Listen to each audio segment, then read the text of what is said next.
আরে মা বোনেরা, আল্লাহ নবী কত কষ্ট করেছিল গো এই নারীদের অধিকার দিতে গিয়ে। ইতিহাসের পাতা সাক্ষী দেয়, দাইয়া কালবি বলে একটা মানুষ আল্লাহ নবীর দরবারে আসলো। এ আব্দুল্লাহ বেটা মুহাম্মদ, আমি একটা বড় ভুল করেছি। কি ভুল করেছো তোমার কাছে আজকে বলবো। আল্লাহ নবী শুনতে লাগলেন, দাইয়া কালবি বলতে লাগলেন, জাহিলিয়াত যুগের কথা বলছি। আমার রাসূল যখন নবুয়তের ঘোষণা দেয়নি, তার আগের ঘটনা ঘটে গেছে। আল্লাহ নবীর কাছে এসে হাজির হয়েছে। আমার যখন ব্যবসাতে যায়, আমার স্ত্রীর গর্ভে একটা সন্তান ছিল। আগেকার সময়ের মানুষ এত যোগাযোগ ব্যবস্থা ছিল না, প্লেনও ছিল না। এই বিদেশে সফর যেত 3 বছর 4 বছর 5 বছর পরে আসতো, ব্যবসা করে আর করে আসতো। তা আমি যখন ব্যবসায় যাচ্ছি, আমার স্ত্রীর গর্ভে একটা সন্তান ছিল। আসুন আল্লাহ নবীর জীবন আদর্শ দেখি। নবী পাক দুনিয়া জমিনে কি পোশাক করেছেন। আল্লাহ নবী দুনিয়া জমিনে সর্বপ্রথম কালেমা দাওয়াত দিয়েছিলেন। বাবারা, লা ইলাহা ইল্লাল্লাহ আনা মুহাম্মাদুর রাসূলুল্লাহ। বাবারা, তোমাদের রব হলো একজন আল্লাহ, আর আমি মুহাম্মদ হলাম সেই রবের পক্ষ থেকে রাসূল। তারপরে নবী আমার কি মেসেজ দিয়েছিলেন, এ বিশ্বে মানুষেরা তোমরা নারী আর শিশুদের অধিকার দাও। দ্বিতীয় কি দাওয়াত দিলেন, নারী আর শিশুদের অধিকার। এই যুবকেরা, ইতিহাস বলছি, গল্প বলছি না। জাহিলিয়াতের যুগের ইতিহাস খুলে দেখো। আজ থেকে 1450-1500 বছর আগের ইতিহাস দেখো। পৃথিবীর জমিনেতে কেমন বড় বড় সভ্যতা চালু হয়ে গিয়েছিল। নিজেদের বাপগুলো নিজেদের মেয়েগুলোকে জ্যান্ত বালিতে পুঁতে দিত। নিজেদের বাপগুলো নিজেদের মেয়েগুলোকে নিজের নফসের খোরাক বানিয়ে ফেলেছিল। নিজেদের ছেলেগুলো নিজেদের মাগুলোর ইজ্জত লুটে নিত। নিজেদের ছেলেগুলো নিজেদের মাগুলোকে হত্যা করে দিত। এক কথায় জমিনের উপরে নারী ছিল অশুভ। এই নারী ছিল একটা দুঃখের জিনিস। এই নারীর কোনো সম্মান মর্যাদা এই জমিনের উপরে ছিল না গো। আল্লাহ নবী এসে আস্তে আস্তে বড় হলেন। নবী আমার বড় হয়ে দেখতে লাগলেন যে নারীকে ভোগের পাত্রী বানিয়ে দিয়েছে, নারীকে হত্যা করতে লেগেছে, নারীকে জ্যান্ত বালিতে পুঁতে দিতে লেগেছে। নারী হলে বাবার মুখটা খারাপ হতে লেগেছে। তাই নবী আমার জিজ্ঞাসা করতে লাগলে, এলাকার মানুষেরা বাবারা নারীগুলোর উপরে অত্যাচার করো কেন? তখন তারা বলেছিল নারী হলো শুভ, নারীদের বাঁচার কোনো স্বাধীনতা নেই। নারী শুধু জন্ম নিয়েছে, ধনীদের সেবিকা হয়ে থাকবে, ভোগের পাত্রী হয়ে থাকবে। আল্লাহ নবী বলেছিলেন না, এই জাহিলিয়াতের বিচার, এই মূর্খমি জগৎ থেকে উঠে আসতে হবে। যিনি পুরুষ বানিয়েছে, তিনি নারী বানিয়েছে, তিনি আমাকে পাঠিয়েছে তোমাদের শিক্ষা দেওয়ার জন্য। নারীকে অশুভ মনে করো না গো। যার ঘরে নারী সন্তান প্রথমে হয়, এর মানে প্রভু ওই বাড়িওয়ালাকে খুশির সংবাদ দেয়।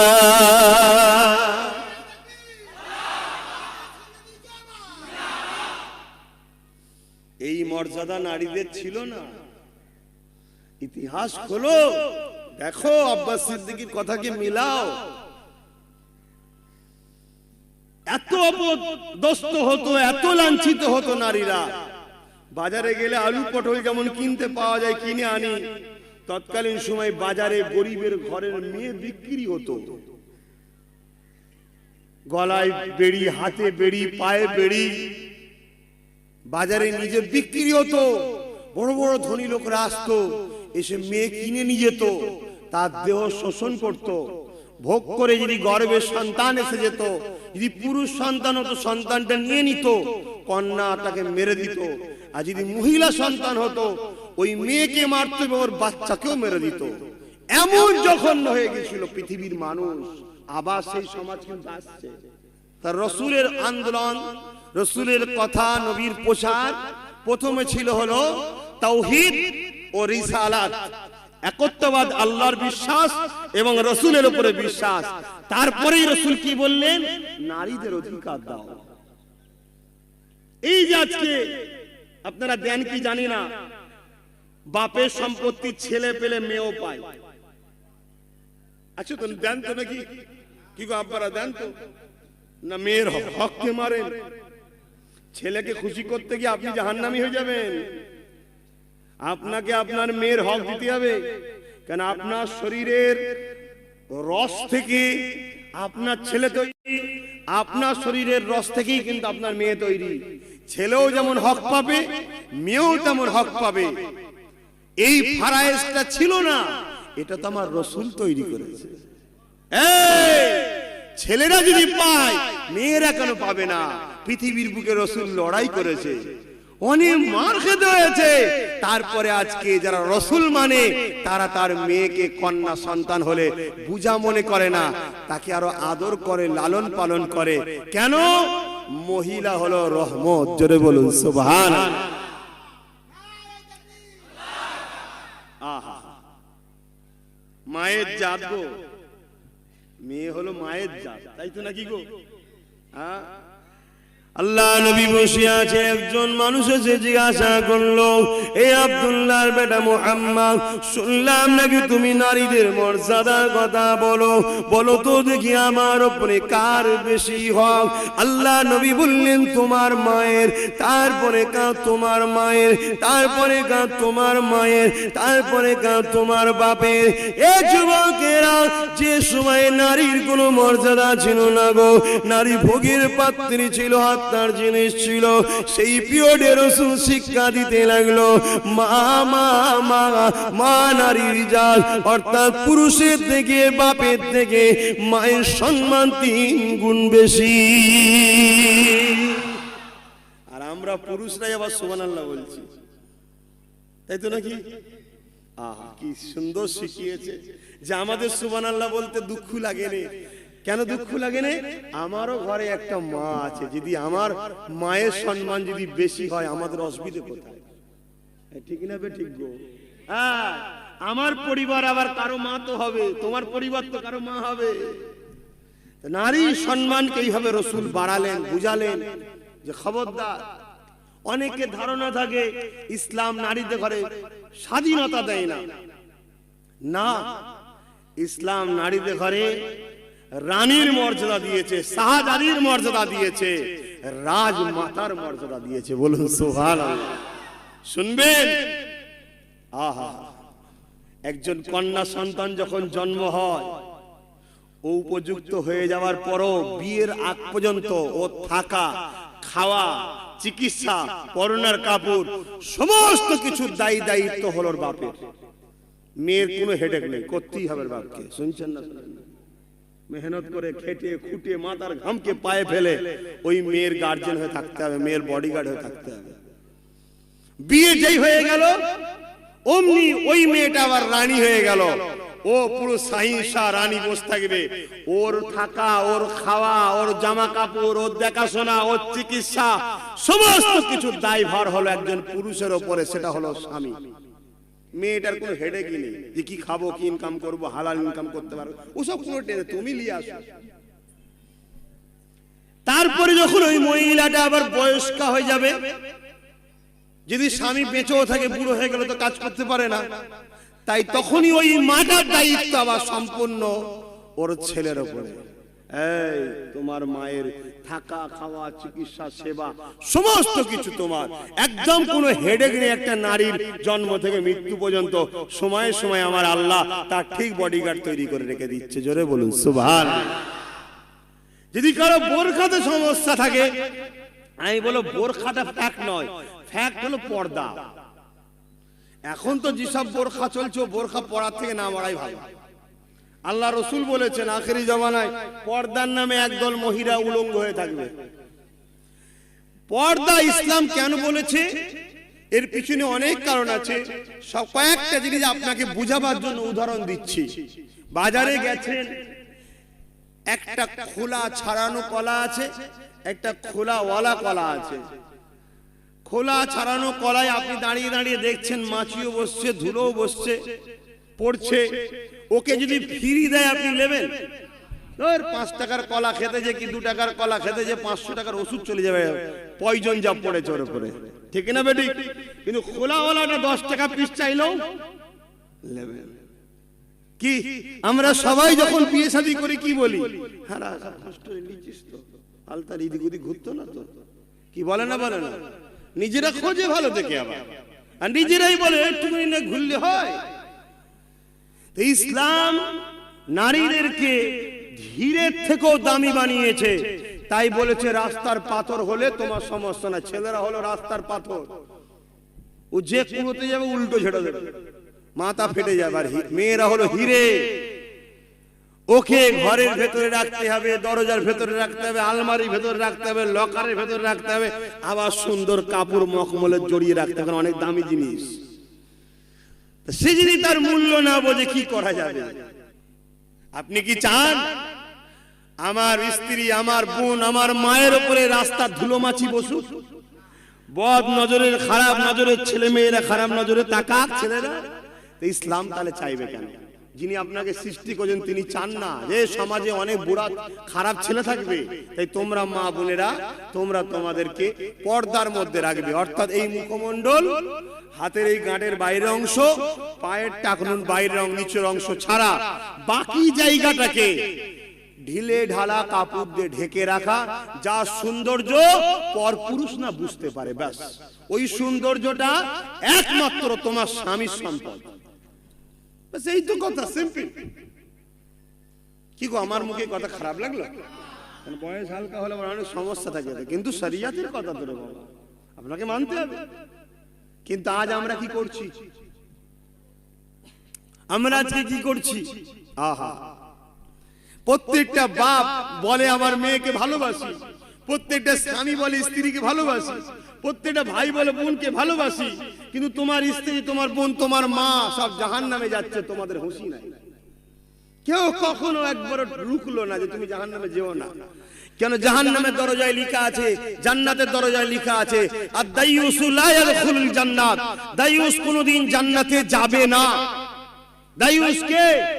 যে নারী বেপর্দা হয়ে স্বামী ছাড়া পরপুরুষের কাছে প্রকাশ হয়।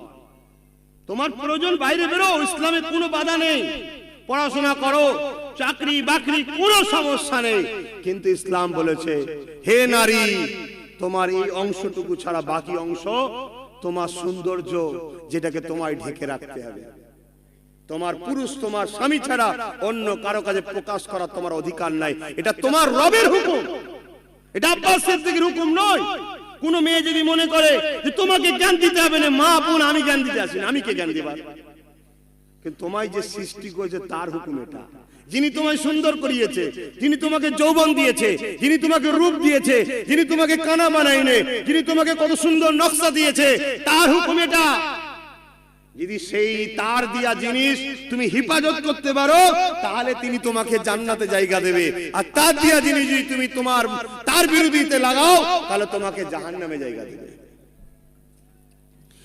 আরে মা বোনেরা, আল্লাহ নবী কত কষ্ট করেছিল গো এই নারীদের অধিকার দিতে গিয়ে। ইতিহাসের পাতা সাক্ষী দেয়, দাইয়া কালবি বলে একটা মানুষ আল্লাহ নবীর দরবারে আসলো। হে আব্দুল্লাহ বেটা মুহাম্মদ, আমি একটা বড় ভুল করেছি। কি ভুল করেছো? তোমার কাছে আজকে বলবো। আল্লাহ নবী শুনতে লাগলেন, দাইয়া কালবি বলতে লাগলেন, জাহিলিয়াত যুগের কথা বলছি। আমার রাসূল যখন নবুয়তের ঘোষণা দেয়নি, তার আগের ঘটনা ঘটে গেছে। আল্লাহ নবীর কাছে এসে হাজির হয়েছে।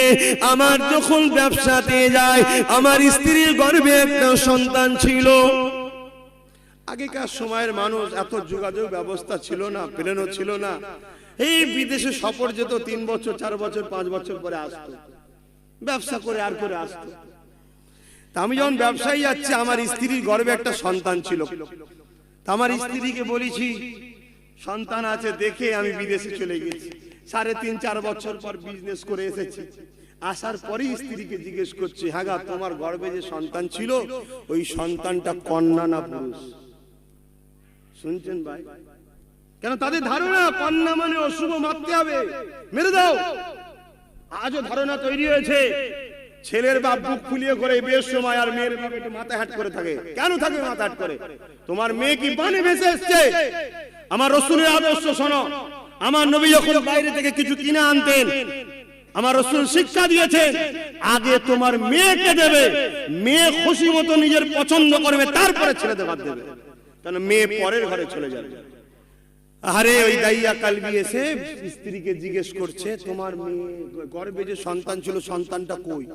স্ত্রী ঘাবড়ে গেছে, কেন আল্লাহর মর্জি কন্যা সন্তানই হয়েছে, কন্যা সন্তান হয়েছে।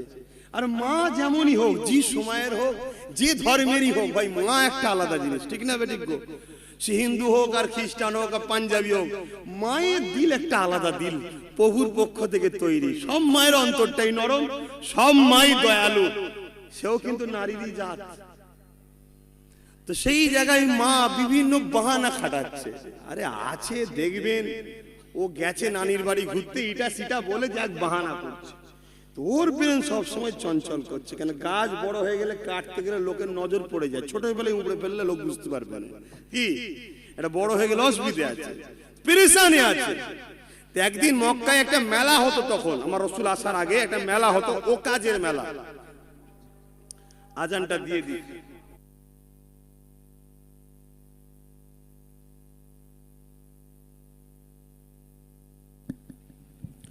দরুদ শরীফ আল্লাহুম্মা সাল্লি আলা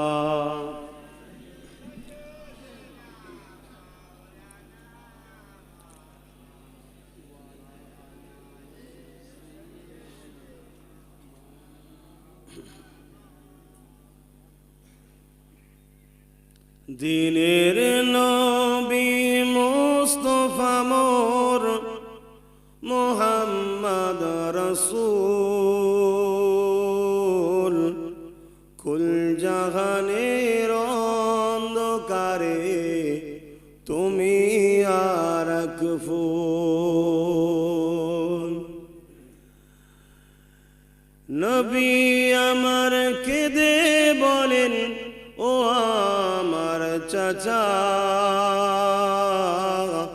বাপ হারিয়ে মা হারিয়ে পেয়েছি তোমায় একা। নবীর চাচা হয়ে তুমি দিচ্ছ কেন ফাঁকি?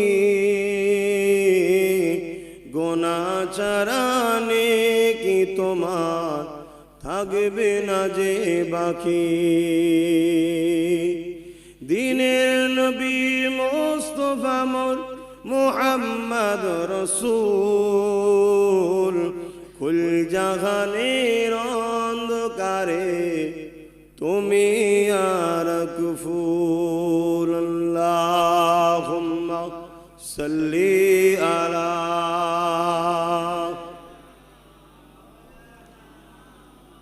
ওয়ালা আলি সাইয়্যিদিনা। আমার বাপ মা ভাই বোনেরা, যে কথা বলছিলাম, নারীদের উপরে কি জুলুম অত্যাচার হয়েছে, ইতিহাস তার সাক্ষী দিচ্ছে। আল্লাহ রাসূলের কাছে এসে ওই দাইয়া কালবি শোনাচ্ছে যে আমি জাহিলিয়াতের মধ্যে ছিলাম, অন্ধকারের মধ্যে ছিলাম, আজ আপনার মুখে শুনেছি আপনি নারীদের অধিকারের কথা বলেছেন। তা আমি জীবনে এইরকম একটা অন্যায় করে ফেলেছি। কি অন্যায়? আমি আমার পরিবারকে বারবার জিজ্ঞাসা করছি সেই কন্যাটা পুরুষ না মহিলা। আমার কন্যা কোনো উত্তর না দিয়ে বিভিন্ন, আমার স্ত্রী কোনো উত্তর না দিয়ে বিভিন্ন বাহানায় আমায় চাপিয়ে রেখেছে। মক্কায় একটা মেলা হতো, ও কাজের মেলা, যেখানে বড় নোংরা বেশরিয়াতি কাজ হতো, পাপ কাজ হতো, অনেক বড় কথা। সেই মেলায় নিয়ে যাবে বলে ওই বাপ তখন তার স্ত্রীকে বলতে লাগলো যে আমার মেয়েকে একবার দেখাও, আমার বাচ্চাটাকে একবার দেখাও, কি সন্তান দেখি। 3, 3.5 কি 4 বছর বয়স হয়ে গেছে। নিয়ে এসেছে।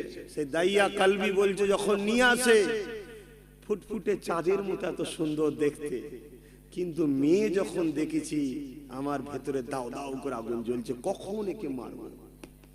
কত বড় হিংস্র হয়ে গেছিল মানুষ। দেখুন এজন্য রাসূলরা আছে যারা এসে মানুষকে পাপ কাজ থেকে ভালো রাস্তায় নিয়ে আসে।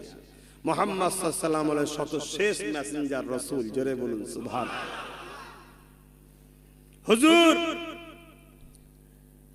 আমি আমার স্ত্রীকে বুঝতে দেব না বলে আমি দেখতে লাগলাম। হঠাৎ করে আমার স্ত্রী মেয়েকে বলতে লেগেছে, ওটা তোমার আব্বু, তোমার বাবা। তখন সে ছুটে এসে আমাকে আব্বু আব্বু করে, বাবা বাবা করে আমায় জড়িয়ে ধরেছে। আমার স্ত্রীকে বুঝতে না দিবার জন্য আমি তাকে কোলে নিয়ে আদরও করতে লাগলাম, যাতে আমার স্ত্রী মনে করে জোর হয়তো মেয়ের উপরে টান এসে গেছে, নাই আমার হয়তো একা ছাড়বে না, আর বড় মতো হয়ে গেছে। তো অনেক আদর করতে লাগলাম। কয়েকদিন পরেই মেলা আসতে লেগেছে। আমি স্ত্রীকে বুঝিয়ে মেয়েকে সাজিয়ে দিতে বললাম, আমি মেলাতে নিয়ে যাব। ইতিহাস বলছি, গল্প না, ইতিহাস বাস্তব। তো মেয়েও বড় খুশি, আব্বার সাথে মেলায় যাবে। তো সাথে করে আমি নিয়ে যেতে লাগলাম, কিছুটা কোলে করে নিলাম। আমার স্ত্রী দূর থেকে দেখছে আমি কোলে করে নিয়ে যেতে লাগলাম। যখন চোখের আড়াল হয়ে গেলাম, তখন মেয়েকে কোল থেকে নামিয়ে দিলাম।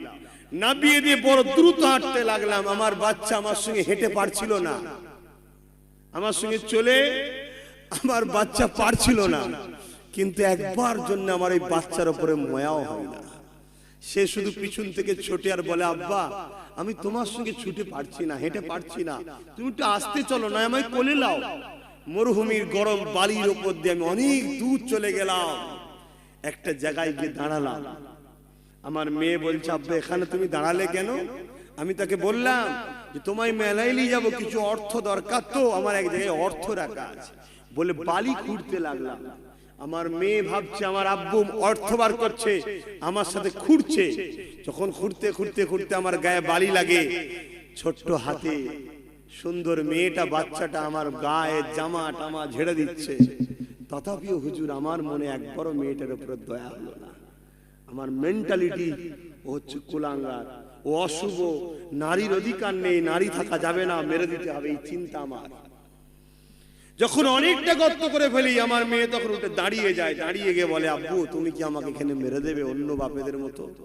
জাহিলিয়াত যুগে জন্ম জেলায় সে তার তো খবর রাখে, মেরে দেবে। এখনকার বাচ্চারা তো 10 বছর বয়স হলে, 15 বছর বয়স হলো জ্ঞান হতে চায় না। আগেকার বাচ্চারা ছোটবেলা থেকেই তাদের অনেক বোধ শক্তি, অনেক রকম চিন্তাধারা ছিল। কেন এখন সব তো কি বলে সার দিয়ে ভেজাল হয়ে গেছে। আর বাপ মা শরীরের ক্ষমতাই তো বাচ্চার উপরে। কথা বুঝছেন তো নাকি? মায়ের বুকের স্তনের দুধ পান করেই তো বাচ্চারা বড় হয়। আর পৃথিবীর বুকে অত হাই প্রোটিন আর অত মূল্যবান খাদ্য কোনো কিছু নাই। ওই যে 2.5 মাস বাচ্চাকে মা দেয়, ইসলাম শরিয়াতের নিয়ম অনুযায়ী বলছি, কে কতদিন খায় আমি জানি না, তো ওইটাই কিন্তু ওর মরণ পর্যন্ত ওই পাওয়ারটাই টেনে যায়, বাকি সব তো ভেজা। তো দাইয়া কালবির যে কথা বলছিলাম, কারণ নামাজের সময় হয়ে আসছে, মেয়েটাকে তখন যখনই উঠে পড়েছে, তখনই দাইয়া কালবি বুঝতে পেরেছে হয়তো ছুটতে পারে। তাই টক করে উঠেই তার হাত আর পা কোমরে দড়ি ছিল দিয়ে বেঁধে ফেলেছে রশি দিয়ে। তখন মেয়েটা কাঁদতে লেগেছে যে তোমাকে আমি কোনোদিন বাপ বলে ডাকবো না, তুমি আমায় ছেড়ে দাও। আমি কোনোদিন ওই বাড়িতেও যাব না, তুমি আমায় জানে বেরো না, তুমি আমায় ছেড়ে দাও। কিন্তু যার অন্তর যখন পাষাণ হয়ে যায়, হিংস্র হয়ে যায়, হাইরে হাইরে হাইরে, একটা অভালা পশু, 2 পায়ে পশু, 4 পায়ে পশু তার বাচ্চাকে মারে না। মানুষ এত জঘন্য হয়ে গেছিল, আজ একদল মানুষ এত জঘন্য হচ্ছে। হসপিটালে গিয়ে স্ত্রীকে নিয়ে গোপনে ডাক্তারের কাছে গিয়ে আল্ট্রাসোনোগ্রাফি করছে, পেটে কন্যা সন্তান থাকলে ওয়াশ করাচ্ছে। এরকম সমাজে আছে না? কি অন্যায় করেছে? সে তো মেয়ে নিজে হয়নি, তাকে তার প্রভু মেয়ে তৈরি করে পাঠিয়েছে, যিনি তোমাকে পুরুষ করেছে। এসব অসভ্য বর্বর সমাজ তৈরি হচ্ছে। এইভাবে অনেক বড় কথা, লাস্টে বালি চাপা দিয়ে সেই কন্যাটাকে হত্যা করলো। এইভাবে অত্যাচার হতো। আল্লাহ রসুল সেই কন্যাগুলোকে মুক্তি দিতে গিয়ে এমনি হয়নি গো, আমার রসুলকে মার পর্যন্ত খেতে হয়েছে এই কন্যাদের হয়ে লড়াই করতে গিয়ে। আল্লাহ রসুলকে ঘর ছাড়া হতে হয়েছে, পাহাড়ে গিয়ে কয়েক মাস গাছের পাতা ফল মূল খেয়ে জীবন ধারণ করতে হয়েছে এই কন্যাদের হয়ে কথা বলতে গিয়ে। আল্লাহ নবীকে নিজের ঘর মক্কা ছেড়ে দিয়ে ইয়াসরিব মদিনাতে চলে যেতে হয়েছে এই কন্যাদের হয়ে লড়াই করতে গিয়ে আজকে সেই নবীর উম্মতি যারা দাবি করো যে মোহাম্মদ রসুলকে নেতা বলে মানি, কমসে কম তাদের কাছে অনুরোধ করছি এমন কিছু কাজ করো না যাতে তোমার মদিনাওয়ালা নবী যেন কষ্ট না পায়। তোমাদের জন্য তিনি অনেক কিছু করেছে। ইতিহাস খুলে দেখো, একটা নারী বাপেরও সম্পদের ফারায়েজ পায়, স্বামীর সম্পদের ফারায়েজ পায়, ছেলের সম্পদের অধিকার পায়। একটা নারী কত জায়গা থেকে পায়, আর একটা পুরুষ শুধু বাপের সম্পত্তির অধিকার পায়। আর বাপ যদি গরিব হয় তো পুরুষের গেল, মেহনত করে ইনকাম করো, পুরুষের হুকুম তুমি মেহনত করো, ইনকাম করো। পুরুষকে করতে হবে, পুরুষকে আল্লাহ সেইভাবেই তৈরি করেছে, তোমাকে মেহনত করতে হবে। তোমার পরিবার কেন খাটবে? তোমার পরিবার ঘরে থাকবে, ইনকাম করে তুমি নিয়ে আসবে, তার হিফাজত তোমার পরিবারের দায়িত্ব। তোমার সম্পত্তি তোমার পরিবার খারাপ রাস্তায় খরচ করে, তাহলে তোমার পরিবারের কাছে কিন্তু আল্লাহ হিসাব নেবে, ছাড়বে না। তোমার পরিবারকে, তোমার সংসার, তোমার ঘর, তোমার অর্থ, তোমার জমি জায়গা, তোমার বাচ্চা হিফাজত করার দায়িত্ব তার উপরে, তাকে সুন্দর শিক্ষা দিতে হবে। আর সবথেকে প্রথম শিক্ষা পায় একটা বাচ্চা তার মায়ের থেকে। তাই মা যদি নেকবাক্ত হয়, মা যদি গুণবতী নারী হয়, মা যদি শিক্ষিত হয়, মা যদি ভদ্র হয়, মা যদি সভ্য হয়, মা যদি নম্রতা হয়, তার বাচ্চা ভালো হবে। আর ইলমে রুহানির খবর বলছি, কোরআনের বাণী, একটা বাচ্চা ভালো হবার তিনটে জায়গা আছে। প্রথম নম্বর হলো বাপের রক্ত। বাপের রক্ত যদি ভালো হয় ওই সন্তান ভালো হবার চান্স থাকে। দ্বিতীয় নম্বর হলো বাপের রক্ত যদি খারাপও হয়ে যায়, মদ খায় বা সুদ খায়, গাঁজা খায়, কিছু ভুল কাজ করে, হারাম ইনকাম, ইসলাম ধর্মে যেগুলো হারাম আছে, তাহলে ওই বাপের রক্তটাকেও ভালো করার আরেকটা জায়গা আছে, সেটা হলো মায়ের রেহেম, যেখানে বাচ্চা থাকে। ওই রেহেম মা যদি পবিত্র নারী হয় তাহলে ওইখানে পবিত্র করতে পারবে বাচ্চাটাকে। আরেকটা জায়গা আছে, সেটা হলো সর্বশেষ জায়গা, আল্লাহ ওয়ালাদের দরবার। কিন্তু আপনারা তো আল্লাহ ওয়ালাদের দরবার যাওয়া তো দূরের কথা, আল্লাহ ওয়ালাদের পিছনে লেগে গেছে আবার একদল লোক। আহা, আল্লাহ আমাদের সকলকে সৎ বুদ্ধি দান, বলুন আল্লাহুম্মা আমিন। সংক্ষেপ সময় দুটি কথা বললাম, মনে রেখে দেবেন। ইসলাম শান্তি, সভ্যতা, মানবতা, ইনসাফ, ইনসানিয়াত, ভ্রাতৃত্ব, মিল, বন্ধনের কথা বলেছে। 23 বছর বয়সে নবী সারা পৃথিবীর বুকে সাম্যের প্রচার করেছে, জোরে বলুন সুবহানাল্লাহ। সর্বধর্মের ধর্মগুরুরা পর্যন্ত মুহাম্মদ সাল্লাল্লাহু আলাইহি সাল্লামকে স্যালুট করেছে, আর আমার নবী সম্বন্ধে বলে গেছে মুহাম্মদ রাসূলের মতো কেউ ছিল না আর কেউ আসবে না, জোরে বলুন সুবহানাল্লাহ। আরেকটা বলে দেয়, আজকের দিনে গুগলে সার্চ করুন, প্রত্যেকের হাতে তো অ্যান্ড্রয়েড মোবাইল আছে, গুগলে সার্চ করুন, গুগলকে জিজ্ঞেস করুন, এখন তো জিজ্ঞেস করলেই হবে কি কি সিস্টেম দুনিয়া। এই বুদ্ধিটা মানুষের মাথায় কে দিয়েছে? আরে তাহলে তিনার কুদরতি জ্ঞান কত, তিনি বুদ্ধি দিচ্ছে, আমরা তৈরি করছি। তিনি বুদ্ধি দিয়েছে এমন, গুগলে যে সার্চ করো পৃথিবীর বুকে শ্রেষ্ঠ মানুষকে, পৃথিবীর বুকে শ্রেষ্ঠ সর্বদিক দিয়ে চরিত্রে, আখলাকে, গুণে, ভদ্রতায়, সভ্যতায় সর্বদিক দিয়ে উত্তমকে আজও গুগল সাক্ষী দিচ্ছে, একটা নাম উঠছে মোহাম্মদ, মোহাম্মদ, মোহাম্মদ, জোরে বলুন সুবহানাল্লাহ। আরো জোরে বলো। তিনাকে আমি নেতা বলে মেনেছি, তিনাকে আমি রসুল বলে মেনেছি। আপনাদের বলবো মানুন, কিন্তু মুখে বললে হবে না, মানার মতো মানতে হবে। কথা বুঝে আসছে না? শুধু নারে তাকবীর, আল্লাহু আকবার, নবী পাকের উম্মত আমরা বললে হয় না, তোমাকে আমাকে বাস্তবে দেখাতে হবে। নবীর উম্মত কাকে বলে? রসুল বলেছে যে পাড়া প্রতিবেশীকে কষ্ট দেয় সে আমার উম্মত নয়। তোমাকে পাড়া প্রতিবেশীর সঙ্গে সৎ ব্যবহার করতে হবে। তোমার প্রতিবেশী যে ধর্মেরই মানুষ থাকুক, কষ্ট দিলে হবে না। হ্যাঁ, তার সঙ্গে ধর্মের কোনো শেয়ার করো না, তুমি তোমার ধর্ম পালন করো, সে তার করুক। ভুল ঠিক জবাব দেবে সৃষ্টিকর্তার কাছে, তুমিও জবাব দেবে সৃষ্টিকর্তার কাছে, সেও জবাব দেবে সৃষ্টিকর্তার কাছে। তোমরা মানুষ হিসাবে একে অপরের সুখে দুঃখে সাথ দাও। কারো করোনার কাপড় নাই, তোমার কাছে চেয়েছে গরিব, এই তুই তো অমুসলিম, আমি তোকে দেবো না, না, আল্লাহ সৃষ্টিকে দাও। কেউ খেতে পাচ্ছে না, তুই তো অমুসলিম, আমি দেবো না, না, আল্লাহ রসুল বলছেন ইসলামের সব থেকে ভালো কাজ হলো গরিবকে খানা খাওয়ানো। এখানে গরিব মুসলমান বলা নেই, যেই হোক গরিব হলেই হবে, তাকে খানা খাওয়াবে, সব থেকে ভালো কাজ হবে, জোরে বলুন সুবহানাল্লাহ। কি একজন বিপদে পড়েছে, তোমার কাছে আশ্রয় চেয়েছে, তুমি তাকে আশ্রয় দাও। কোন ধর্ম, কে জাত, কি কালার, কোন পার্টি, সব দেখুনি, সৃষ্টিকর্তার সৃষ্টি বিপদে পড়েছে, আমি আশ্রয় দেবো সৃষ্টিকর্তার জন্য, ব্যাস কাজ শেষ। তোমার আমার সবকিছুই তো হবে তার জন্য যিনি আমায় তোমায় বানিয়েছে। কোনো মানুষের জন্য কিছু করো না, সবকিছু করো তার জন্য। তাকে খুশি করো, আব্বাসকে খুশি করো, কোনো লাভ নেই। কেন? আমি তোমার ভালোও করতে পারবো না, মন্দও করতে পারবো না, সবকিছু তার ইশারায় হয়।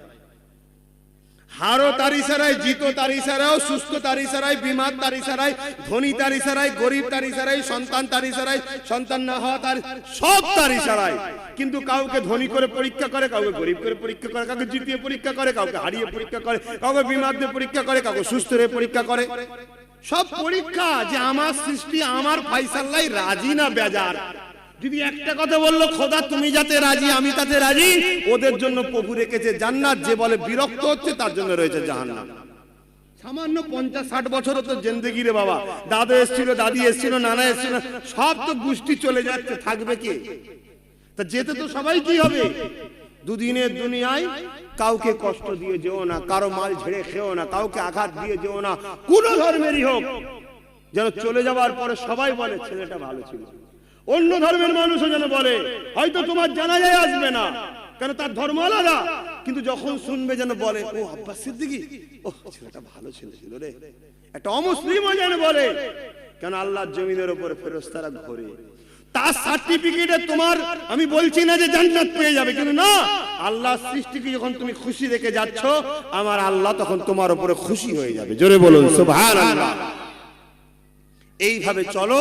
যা কথা বলার অনেক কিছু ছিল, আল্লাহ কখনো নিয়ে আসে, আবার আলোচনা হবে।